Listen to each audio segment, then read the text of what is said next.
Hello, everyone. How are you tonight? I'm Camila. I'll be hosting you this night. And we have Paul as well, which makes the entire magic on the background. And this is the SUI live stream. Welcome back. And welcome back to our channel. I was missing to say that it's been a while right now. And now, with the new restrictions, we might show up a little bit often. So we can bring some new entertainment to you all. And in tonight's live stream, we have a really special guest. I know you are. I don't know if you're tired to hear me that because it's always a special guest. But to be honest, everyone that we are bringing here, they are all really special, and we always take care like about who we are bringing and about the theme that you're bringing as well. Because particularly, I found them really interesting, and I'm bringing actually talks that I would have choose to watch in a symposium or some forum as well. So please welcome Matthew Parks. And he is a really special figure for all of us. And he's the geologist in the Natural History Museum in Dublin. And he also works on audits of County Geological Sites of Geological Survey, which is also the theme of the talk, which is caves as County Geological Sites. And well, as you saw on the flyer that we have shared, he having been in the Irish Geological Heritage Geologist for a while, and he has been intimately involved in geological conservation in Ireland as well, which is a really, really, really important subject. And as a caver, the karst and the cave sites are of especially interesting of this presentation. And well, karsts are particularly really beautiful anyway, so and is always really interesting to study and to read about it as well. And nowadays, Matthew is also the SUI librarian and the expedition fund community member. So this talk could be really interesting, and please be with us. And if you have any questions during the live stream, just bring it up on the chat or send me a message with the question as well. And we'll be talking and taking questions by the end of the presentation. And so, Matthew, feel free. This is your time going, right? I'm just going to do a transition here for you, Matthew, and you can begin presenting if you want, or what you could do is you could give a wee introduction before we switch over, whatever you want to do. I'm getting a little bit of feedback from both of your voices there. Is it okay for everybody else? Yeah, it's okay. Grand. Okay, well that was some build-up I got to live up to there. Thank you very much, Camilla and Paul, for getting me sorted with the technical side of it. I'm not very good on that. For those that don't know me, and as I'm more of a armchair caver these days and not an active caver really, I just thought a little biopic. This is the cave I first went caving in and still remember vividly in my head as an amazing experience. This long Dalbergill passage in Yorkshire. Just an awesome experience at age 16, and I'm sure you've all got your own caving experiences like that. So just a bit of background on me for this. First caving was in the Dales, and then following that I joined the St Albans Caving Club and did some bits in the Mendip. And then when I went to Galway in 1985, I joined the Galway Caving Club and did most of my caving in that time in the Burren and around the Cong kind of area, and somehow managed to get onto the SUI committee fairly soon and got involved at that stage. And I produced a number of the Swecro newsletters at that time, and co-organised a Conservation and Access Symposium, was one of the big events at the time, and co-organised one of the symposiums in Ballinrobe, and also ended up editing some of the Irish speleology issues in erratic kind of output over a number of years. I also took on the SUI Library in 1990 when I moved to Trinity, and remember having it there in a funny little cubby hole under the stairs in the geology building. But when I left there, we passed it on to Jimmy Kelly in New Park, and it resided in his care for many years. But I took on that library responsibility again at some point when I moved back from South Wales and had the library in the Geological Survey of Ireland for quite a period. But in recent years, we've moved it to our natural history store in Beggars Bush in Dublin 4, and Des McNally gave me major help with that. And but for in terms of my caving from when I left Galway, I sort of got more involved with old mine exploration and was fairly heavily involved in the Mining Heritage Trust, because it was a lot easier to go to Wicklow for an evening or a day and explore some old mines than it was to find the time to get to the Burren or whatever. So anyway, I was invited to join the Expedition Fund Committee. I can't remember what year that was, but seem to have been on that for a few years now. And one of the recent contributions I suppose I've made was to ICRO training in relation to old mines. We had a session in Wicklow, which was really, really good, I think. And so with the library, I must name check Antoinette Madden. She's a museum volunteer, but she's done masses of the actual typing up and checking all of the numbers and volumes of holdings that we've got. So it's pretty much now catalogued, except for major donations of new material.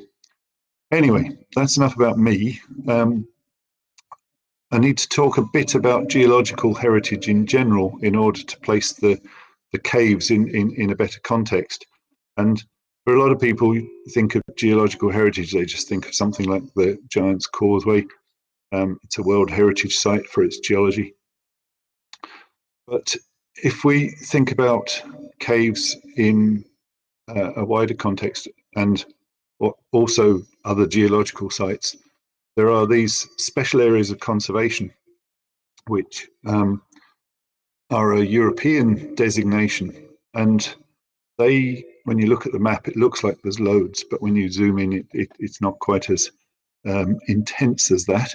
But these are defined under European directives, and there are some, like Ballymaclancy Cave, which is in near Cong, which is an SAC, and you can see there the qualifying interest is basically the lesser horseshoe bat.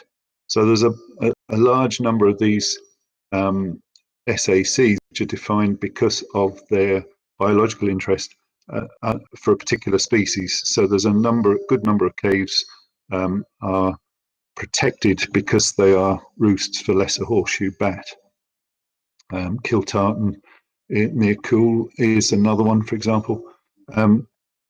But lots of other SACs are defined because of their habitat. So they basically are talking about the plants and the communities of animals and plants. And they'd never really take proper reference to the geology, to the underlying rocks, to caves, for example.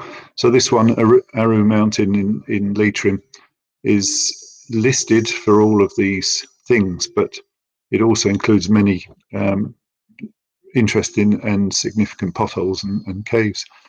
So the SACs are about biology, really, not about geology. They don't really protect caves other than as bat habitats or because they're in an area of habitat.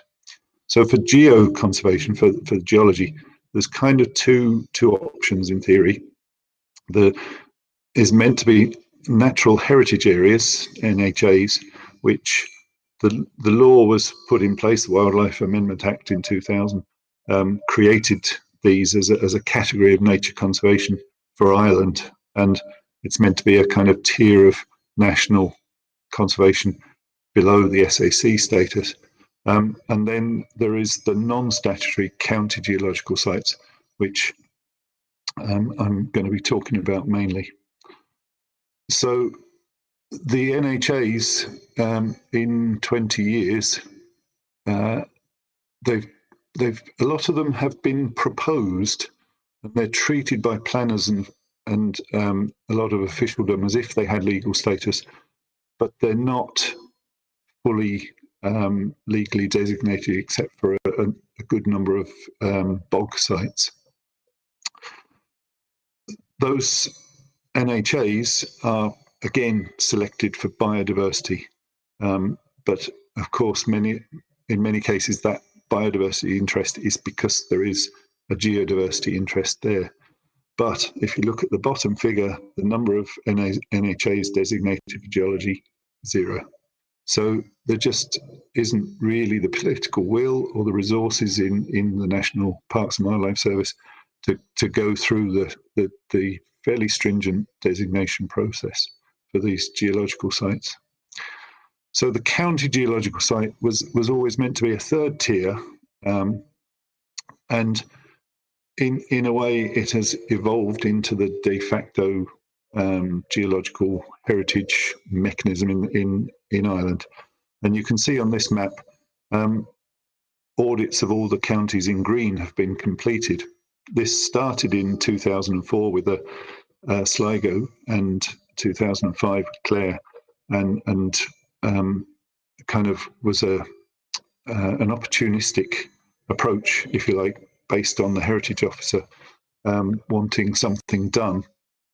But the scheme has developed, and so we have all these counties audited now. And Leitrim there you'll see is still coloured white, but we are in the process of writing that up at the moment. So that leaves only Limerick, Cork and Kerry. And so these county geological sites, they're not perfect, but they're better than no conservation status at all. They're really the only show in town. And in the Geological Survey, Sarah Gatley took over from me working on this job and is now retired, and Claire Glanville is now doing this work, and she's actively working with the heritage officers to try and complete those remaining counties. And the money for this work comes from the Heritage Council. So when we have done an audit, it results in a report like this, which the heritage officer gets and the planning officials.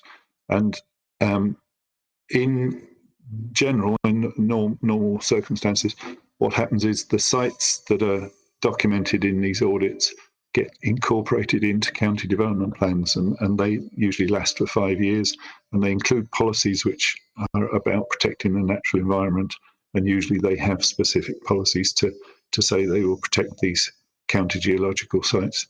It doesn't mean that things can't happen with them, but they at least are in the system. People are aware of them. They're not just known to a few geologists and otherwise unknown. So how do we select the sites for audit? Well, the Irish Geological Heritage Programme that I used to work on generated a master site list for different themes, 16 geological themes. And obviously for cavers, the one of real interest is the karst theme. And because it was deemed vulnerable, it was one of the very first thing we worked on. But the intention with that was to define nationally important sites for designation. And so the county geological sites weren't really included at that stage. But as the audits have developed, they allow us to build site lists with county geological sites that just have local interest, local importance. And so we look at a range of factors, look at size and type of geology, the type of site, the educational use, safety, scientific representation, etc. And I'll just look at these in a little bit of detail, just to give you the context for the caves that I want to talk about. So with the type of site, we've generally invited the heritage officers and other local interest groups to add any potential lists that they may have for assessment when the audit is done. And as I say at the bottom of this image, the SUI can make input to the remaining audits and also to potential future revisions, of course. So the County Geological Site term or definition allows us to be much more flexible than the NHA designation, which in law kind of limited what you could cover. It didn't really allow you to cover industrial archaeology or old mine sites and things. But county geological sites, there's no real restrictions there as to what you include. So we have in the process we've identified by new research, like these medieval millstones quarried out of the sandstone down on Hook Head. We've in urban areas we've kind of had a new vision and included things like this museum building in Trinity College, which was originally designed to exhibit all these different Irish building stones. Things like the Oscar Wilde statue, a fantastic piece of work with an interesting geological story in the actual materials used to make it. Things like cemeteries, which final resting place of people is marked by a wide range of stones. And then there's things like new road cuttings, all the motorways and stuff have generated lots of new sites which are of potential interest to geology and understanding what's going on below the ground. In terms of size, this might be one of the smallest. It's just a single rock face with some rare crystals or garnet crystals. And the biggest might be, this may be one of the biggest, many kilometres in size, square kilometres, tens of them in size. This is a glacial ribbed moraines. It's like the lots of drumlins all amalgamated basically together. Educational value would define things. This site wasn't on the list, this Tullydermot Falls, but it's in the Marble Arch Caves Geopark and is promoted there. So it made good sense to include it as an interesting county geological site because it helps you explain how waterfalls form. Then there's things like local communities with visitor attractions like the Rigna mining experience, which, making these county geological sites reinforces their value to the community and to the wider awareness of geology. And there's lots of sites that are actually basically public amenity places. They're those sort of local landmarks. They're the tourist sites that people go and visit. This one is a glacial erratic. It's granite, which comes from maybe 7 or 8 kilometres away over the hills in Wicklow. Dorking, I won't skip over that one. Then scientific representation is important as well. In lots of Midlands counties, for example, you don't really see much rock exposed except in things like quarries. Roscommon's a good example of that. So here you can really see what the bedrock is like. You can see it's flat, horizontally bedded, it's regular thickness of beds, and it's just a massive accumulation of limestone on the seafloor many years ago. And it's the representation of geology that is what we want to see in these sites. So you've got this selection of county geological sites on a county basis, driven by funding. They're non-statutory, but they can be protected through inclusion in the county development plans. But they're not protected from any actions which won't require planning permission, things like farm so-called improvements and things like that. Okay, we've looked at size and representation and so on. Let's have a look at a few caves. I'm going to I'm going to go through these. I'm not doing an absolutely comprehensive tour of all of them, but I'm giving you some good examples from most counties where there are some, and just kind of developing the story a bit about why they've been included, what the interest is, and so on. Polna Paste in Donegal is one of my favourites. It's unusual in that it's formed within metamorphic marble. It's not a typical Carboniferous limestone cave that we're all familiar with. And as a consequence, the way the cave has developed is quite different. And there's things like walls of folded volcanic dikes that were included in the marble before, in the limestone before it was metamorphosed, that have controlled the way the inside of the cave was formed. So this is an unusual one, shall we say. Moving down to Sligo, you've got classics like Diarmid and Gráinne's cave. You've got the Giva caves and casts. So in an area like this, one site covers a whole number of potholes and caves. And you may be wondering, as a caver, how much I would have done where I was auditing these sites, because I've been involved in most of these, but there's been other people involved in them. But in terms of the audit process, the caving stops at the entrance. Really, this is as far as I would normally go on these projects.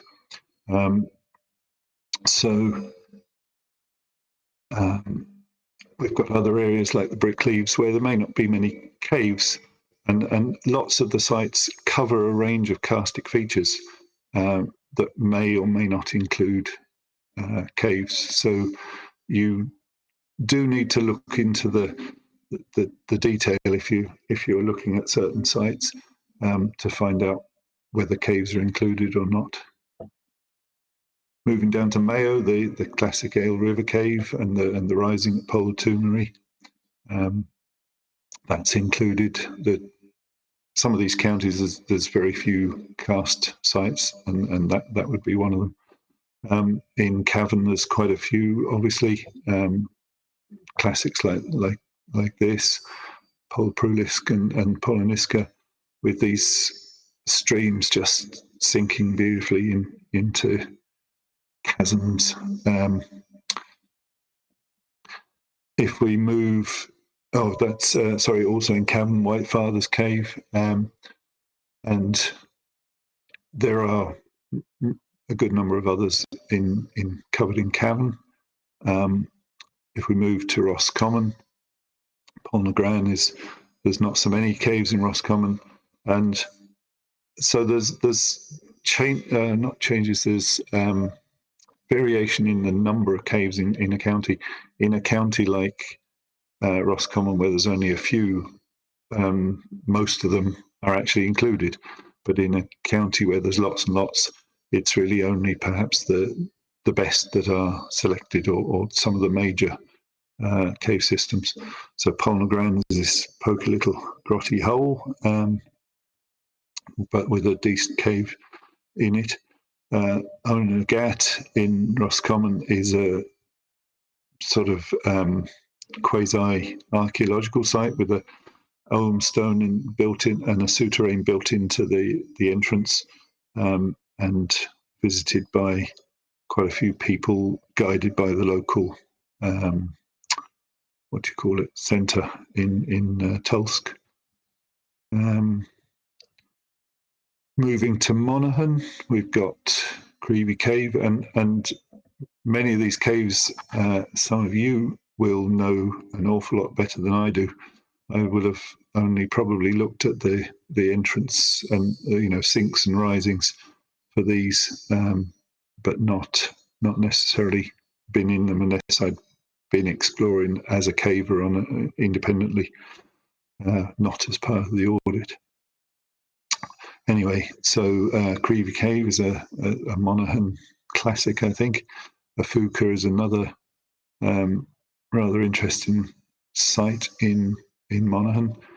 And you can see we've sort of put the cave surveys onto the air photographs in the, for example, in the top left image there. Monaghan as well, Finn McCool's chair and Kilmactrasna cave. Now, things like Kilmactrasna are probably of very little interest to most cavers without great specific scientific interest, but it's linked to this rather obscure feature which may or not be a kind of mini Malham cove or something, a waterfall kind of feature, but it's only a pokey little hole, but it's still included, partly because of the association with another feature and partly rarity of caves in Monaghan. All over. Whoops. I need to plug in a power lead, of course. These are the things you don't think of. So, excuse my problems here. Right, where was I? Tiragarden.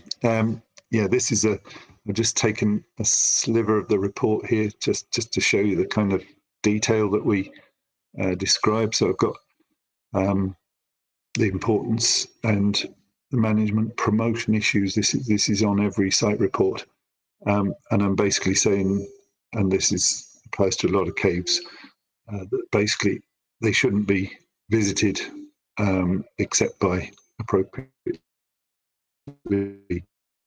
trained experienced cavers. They're a dangerous environment, and that's a message that's put through on all of the cave sites, really, unless they are an existing show cave. Tullivara is another one in Monaghan there, and I know there were some cavers actively exploring here a little while ago, or when this was done, but it's a rather interesting sink.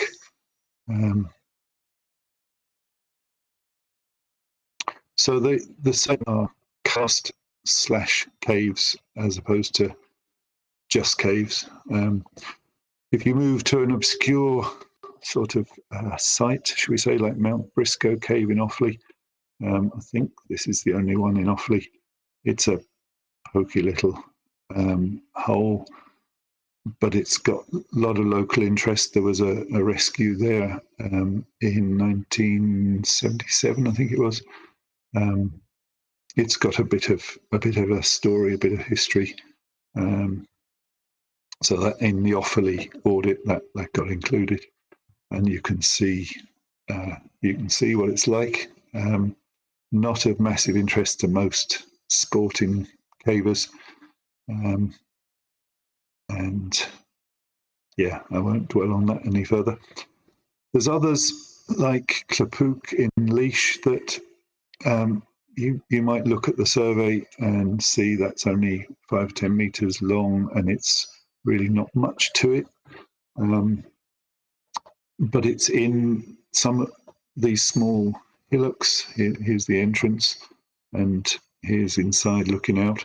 But the reason really this is included, partly rarity of caves in Laois, but partly because I borrowed this picture, and hopefully Tony Waltham won't mind, at the bottom.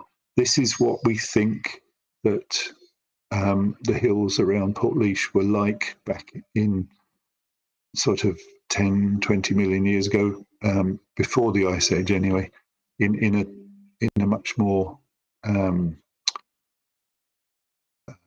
karstic landscape before the Ice Age diminished it, shall we say, and turned those type of conical hills and tower karst possibly into some rather stumpy hills with a few remnant caves in.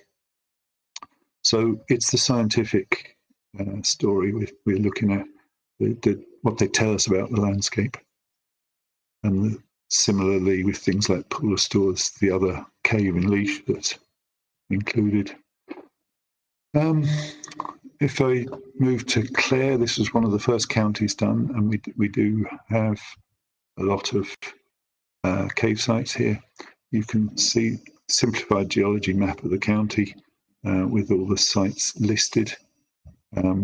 If I take the list of karst sites, you can see there's all sorts of enclosed depressions and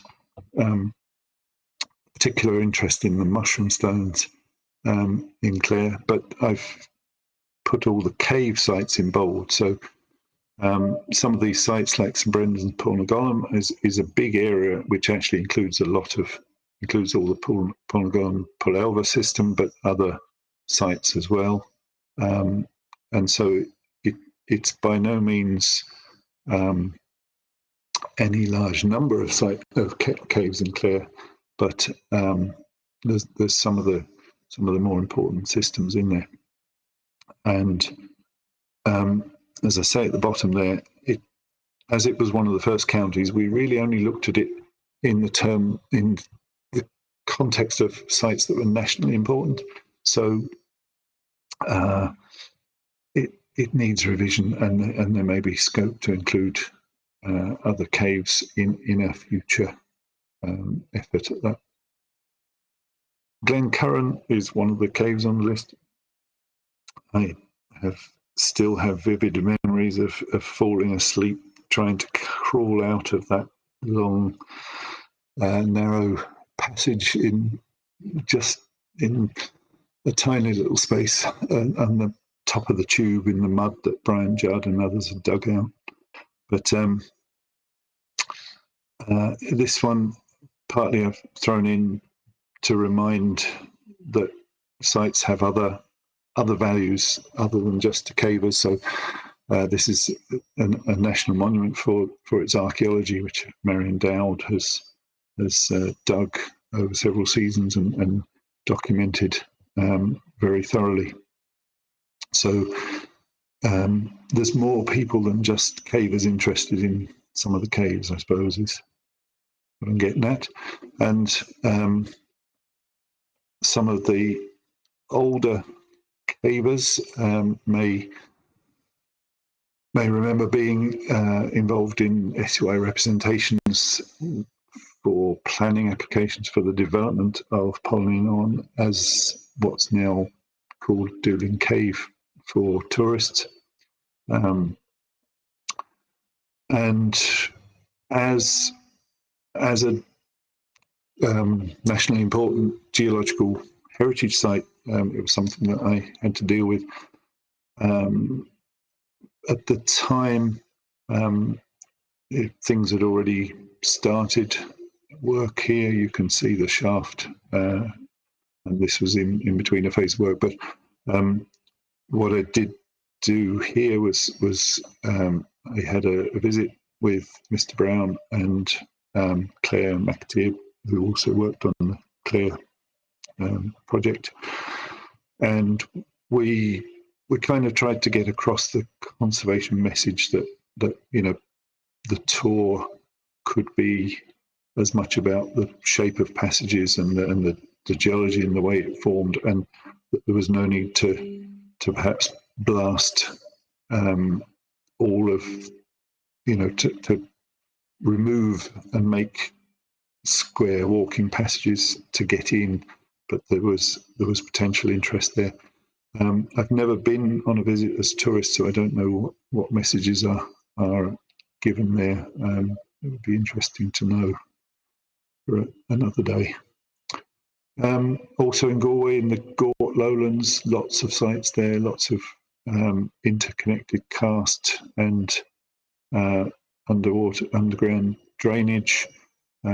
Fabulous landscape. We originally tried to call it all one big site, everything sort of between Gort and Kinvara. On an official basis, that wasn't deemed possible. So we ended up with 17, I think, individual sites within that Gort Kinvara lowlands. There's just 2 of them here. Really the domain of divers there. Ballyglooning's a rather odd one, and that got included some unusual hydrogeological stories going on there. We're going to cross the country now to Wicklow's Powerscourt Deer Park Cave. It's not a cave in limestone. It's more of a sort of strange rift. It's been documented by Gareth Jones and forgotten his name for the moment. David Jordan, and is a rather nice oddity if you are trying to get a cave in every county. If you move to Kilkenny, you've taken an opposite sort of extreme. You've got a massive cave that's already a national monument, and it's a proposed natural heritage area. It's geologically quite rare in that it's thought to have been formed directly by glacial meltwaters rather than standard solution caused by groundwater. But I've thrown this slide in to make the point that the NHA boundary for Dunmore Cave only really covers the cave entrance. But in this geological heritage programme, we took the approach that the site boundary should cover the whole known extent of the cave. So as another example here, the Mitchellstown Caves, again, the official boundary for it as a PNHA, I think, was literally just the tiny bit around the entrance. But this site in Tipperary covers the Mitchellstown show cave. It covers the old Desmond cave, which was the original show cave in the area adjacent to it, and it also covers Pole Skahinarinky. So I don't know why I haven't got the cave survey superimposed on that one. That's a mistake. But anyway, jumping now to Tipperary. This site is Roaring Wells, but it covers the Ruska Cave and some depression, enclosed sort of depression adjacent to that, and it covers a sinking river and the risings along the river. Was it Shore, I think, on the right-hand side of this site. So again, it's a unified by drainage, I suppose. So you've got Roaring Well 1 here, again, the domain of divers, but unusual hydrogeology mixing of different water sources have been traced and identified and kind of merge underground in Roaring Wells. Very interesting site. There's Ruska Cave is in amongst the little hole in amongst the nettles beside the face there. Jump now to Waterford. There's lots of caves in Waterford. A good proportion of the sites in the Audit of Waterford were caves. This is all of the IGH1 karst theme sites, and they are virtually all caves or sinks without a cave. So there's 2 here: Shandon Railway Cutting Cave, where the actual railway cutting just sliced through the middle of a fairly modest cave. Knocklahara Sink is down the bottom right.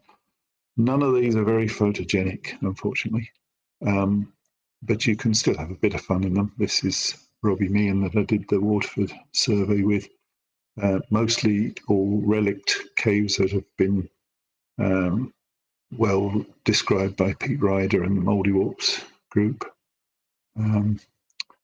So I'm getting very close to finishing now.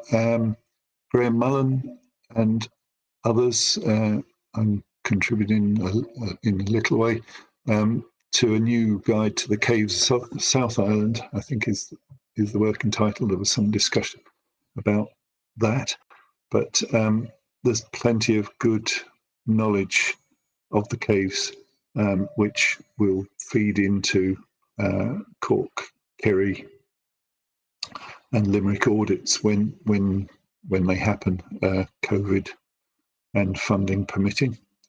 But I've said there, your opinion matters. So it would be good to get, if people have got good information or if they've got particular recommendations or favourite caves or whatever, to try and get them onto a list for checking before the audit commences, rather than tacking them on as a late extra substitute sort of option to throw in the mix.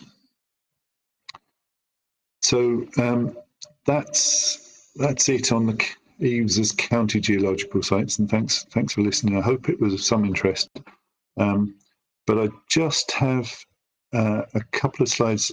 I wanted to take this opportunity just to talk about the Seo Library, because it may be a bit of an unknown quantity to a lot of you, and I wanted to just give a better sense of it, and hopefully kind of help you, encourage you to make more use of it, and encourage me to get on with some of the tasks that need doing. So in this image, you can see two cabinets. The one on the left is all UK Caving Club journals. All everything in that is England, Scotland, Wales caving material. The one on the right, the right hand half of this is all European, bar a kind of one or two shelves of everywhere else in the world, Australia, America, global directory type stuff. And so, one shelf might be Spain, one might be Italy, one might be France, one might be Croatia and Romania, and so on. So that gives you a sense of the volume. If you look at this picture, the cabinet on the right is all the Irish content, and the steel press is books, basically. So there's everything in there from books owned by Jack Coleman himself, which was the founding bits of the library, to everything really, apart from the Irish guidebooks, which are in the right-hand side. So all of those cabinets, the glass-fronted cabinets and the steel press, they're all now catalogued, but everything in this is not. A lot of this is recent donations, particularly from the Cork Speleological Group, Jerry Ahern, and from late Cian O'Shea.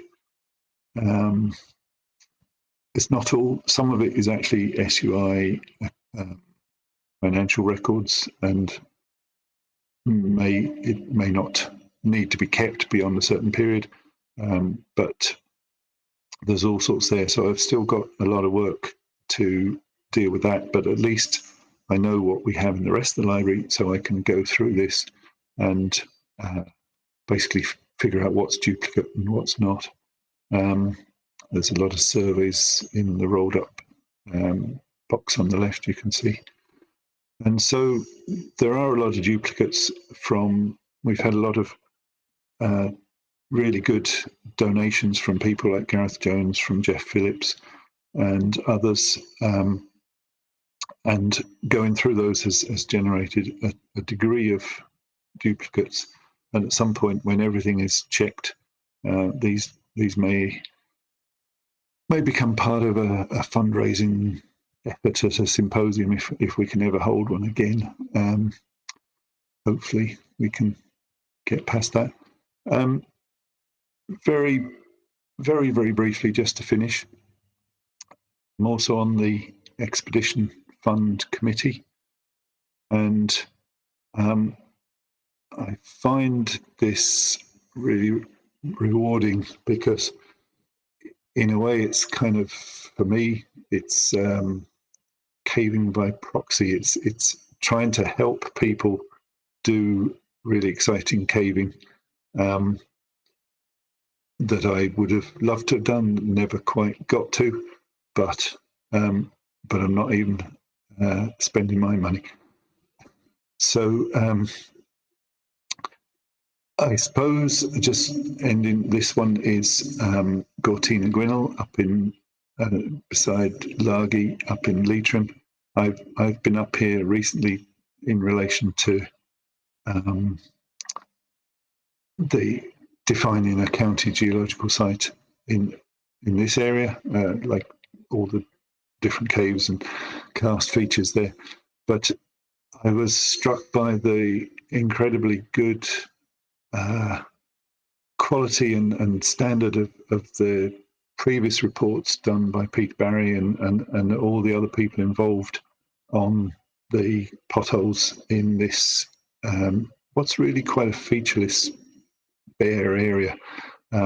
Really, really good work. Very impressed by it, and I'm really looking forward to the reports from the expedition there just a few weeks ago, which we supported with money from the Expedition Fund. And so I would just say, I would encourage anybody with a good project in mind, with some exploration, some scientific component, some new angle on things, whatever it is, think about it in relation to the funds, and don't be afraid to apply, because we want to encourage and support caving wherever we can with that. So that really is me. Thank you very much.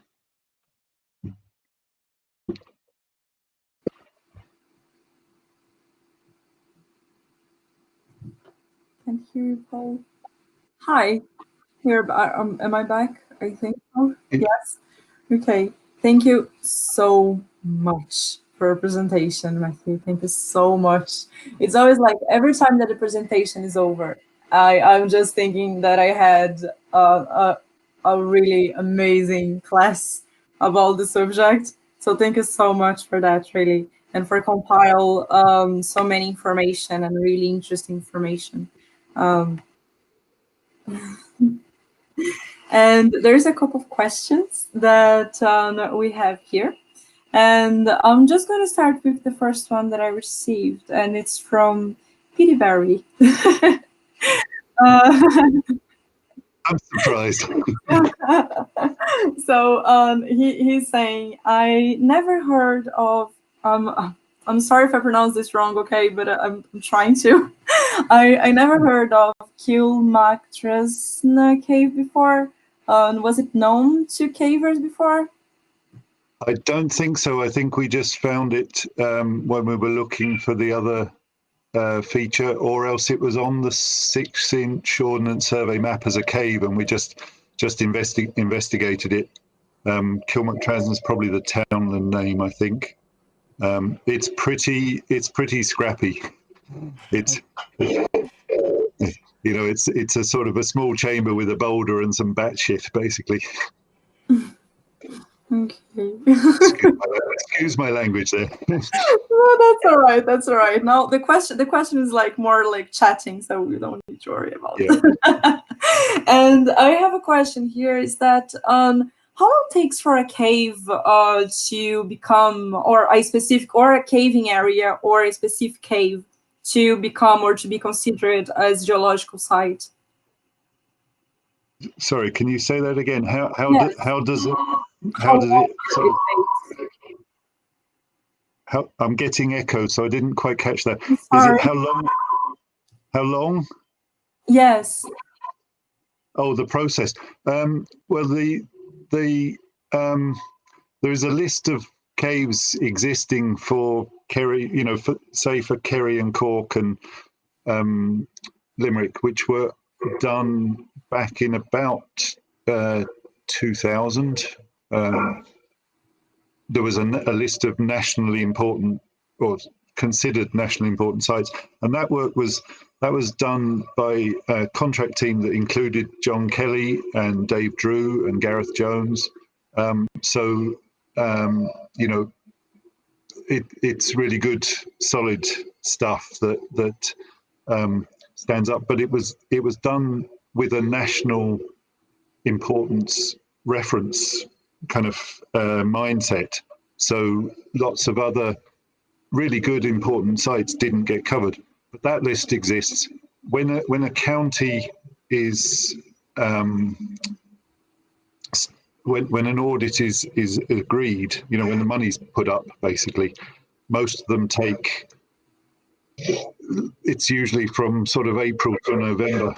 It's that sort of time period that the funding would get approved and the reports would be done by November. So, we try and get the fieldwork done in the summer, and it's spread out over about six months or so. Does that answer the question? Yes, actually, yes. It was not like how long the process takes, but yes, it is. Yeah, and then there is other one is that let's say that a company wants to dig a mine or something, and I mean, of course, they're going to do the geological study of the area before. But what if they need to work in an area of some of the geological site of caves? I presume they can't even get close to it, or how far they need to be from this place. I don't know if it sounds wrong. It's just is a particular question that I have actually.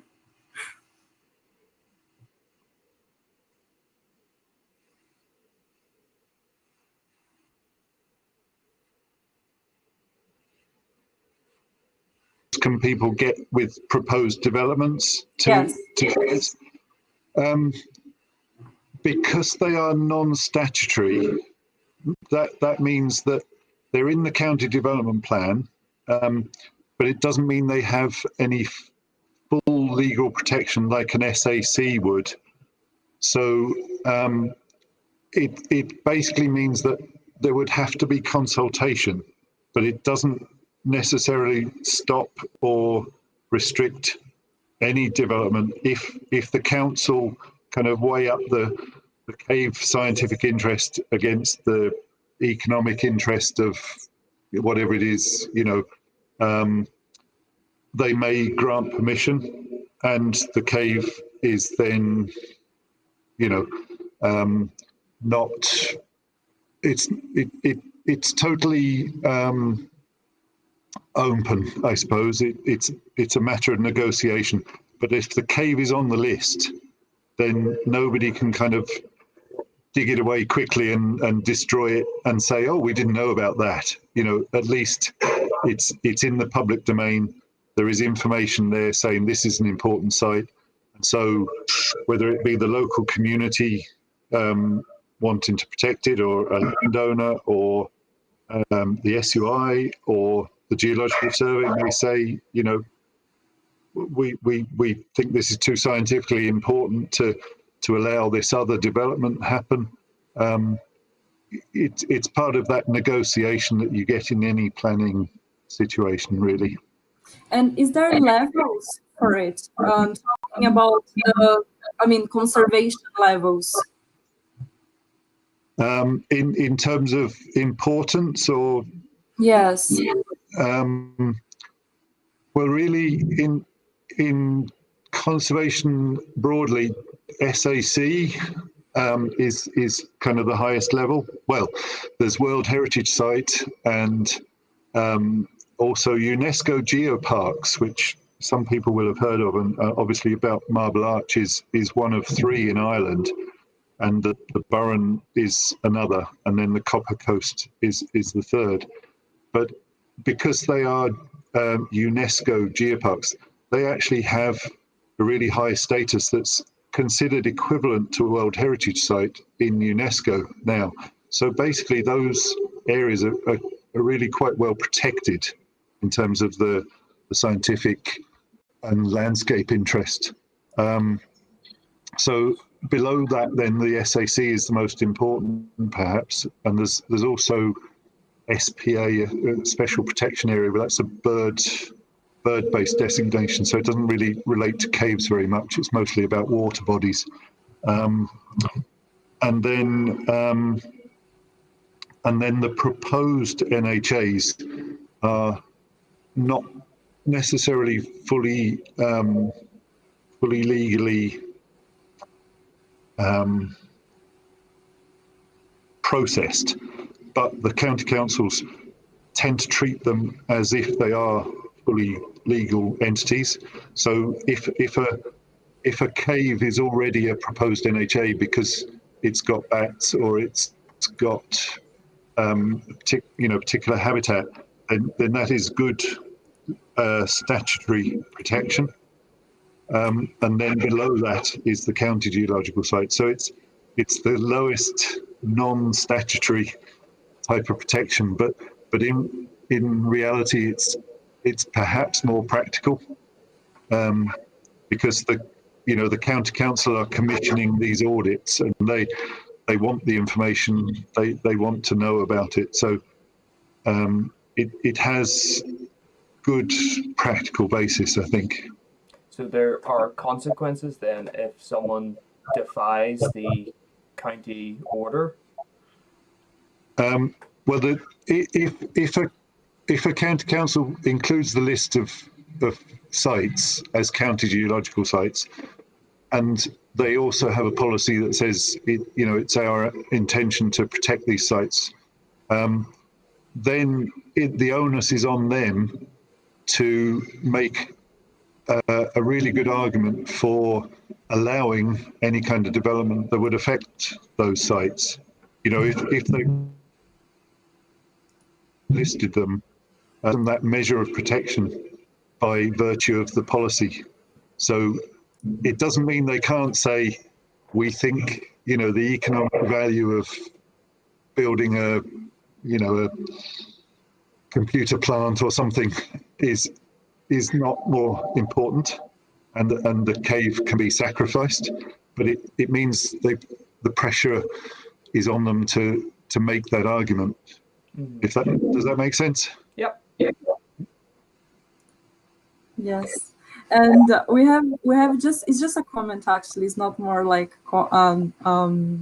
a question, but it's a nice one here. So Duncan Foster sent you that splendid talk, Matthew. Thanks. It would be nice to see a guidebook for the country outside of the main regions, with updates for the more recent discoveries. Well, that's what I mentioned, that there is a guidebook planned for the south of England, and Graham Mullen in Bristol is compiling that. And I'm not sure the full range of people involved, but there's a lot of people are contributing, I think. I've been chasing up some obscure references and things like that for Graham, but that will hopefully be good. And as far as I understand, John Kelly and Gareth Jones and whoever else, I'm not sure, PT probably, are working on a north of Ireland a new Caves of Fermanagh and Cavan, expanded to wherever it is. But again, I don't know the details, but that'll be exciting. I didn't mention, but if you want to get the reports on any of these cave sites, the simplest way of accessing the data is just to type the geological heritage of whatever county it is you're interested in into Google, and very near the top it should show up the GSI, Geological Survey of Ireland publication, of those reports. They're all online. They're all downloadable PDFs, and you can get the whole report, or you can just get individual site reports. So any of those caves that I showed are all accessible in that way. That's brilliant. That's brilliant. Paul would like to add something else? Not really, no. That was a fantastic talk.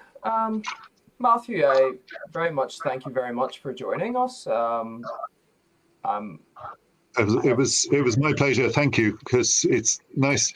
I've written little bits before for the Underground newsletter, which I just got a new one today, which was great to receive. And I started a little piece on the library for that, and I just talked about the Croatian journal for a particular club that we get. If anybody's got particular places they're interested in, and want, if they're planning an expedition for some future time to wherever, let me know, and I can tell them what we've got. I didn't also mention, but should have, that the intention with the library is, especially for, shall we say, the younger generation who aren't aware of paper so much. I've got a lot of the Irish content scanned, and the intention is to put more and more of that on the website as soon as possible. I just need to get a bit of time, maybe at Christmas, to actually cross-check, order, label properly, and get that organised. But hopefully we will soon see a lot of the Irish content available on the SUI website. So this content actually helped me a lot when I was coming here, because it was from there that I was getting some more information about what I was going to see. oh, good. Thank you so much for being here, and for your time, and for the presentation. And it's a pleasure to have you here. Thank you so much. Thank you very much, and bye, everybody. Thank you so much for everyone who is watching with us. And we will let you know when the next live stream is going to happen. I mean, with the new restrictions coming, you know that we will be here. There's always time for plenty more live streams. Yeah, laughing this part, but that's all right. We'll be here. Thank you so much for joining us tonight. And yeah, that's all. Just leave some comment with us if you have some ideas for talks, or if you wish to do a talk with us. Why not? Just let us know. Bye-bye. Bye-bye. Thanks. Bye. Thank you.